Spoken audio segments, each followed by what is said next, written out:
รัฐบาลลาวได้วางแผนฟื้นฟูเสือโคร่งแห่งชาติสำหรับ10 ปีข้างหน้าปี 2026 หาปี 2035 WWF รายงานวันที่23 ธันวาคม 2025 ผ่านมานี้ว่า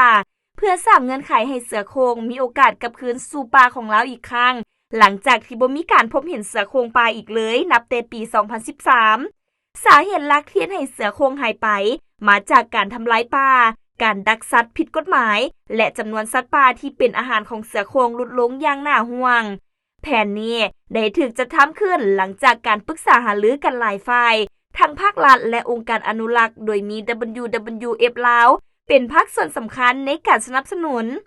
เนื่องในหลักของแผนจะเน้นให้ป่ากลับมาสมบูรณ์สัตว์ป่ากลับมาหลายขึ้นพร้อมกับการกำจัดกำดักสัตว์ที่ยังอยู่ในป่าจำนวนหลาย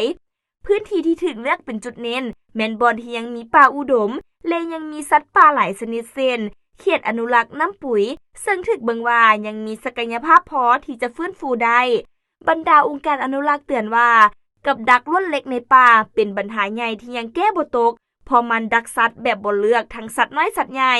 มีการคาดคะเนว่ากับดักเหล่านี้ยังคุกคามสัตว์ป่าหลายกว่า700ชนิด WWF ลาวกล่าวว่าการที่ป่าบ่มีเสือโคร่งบ่แม่นเรื่องน้อยแต่เป็นสัญญาณว่าพบระบบนิเวศกำลังอ่อนแอเพราะเสือโคร่งเป็นผู้ล่าขั้นสูงมีหน้าที่ช่วยรักษาสมดุลของป่าหลังจากแผนนี้ได้รับการทำฮ้องอย่างเป็นทางก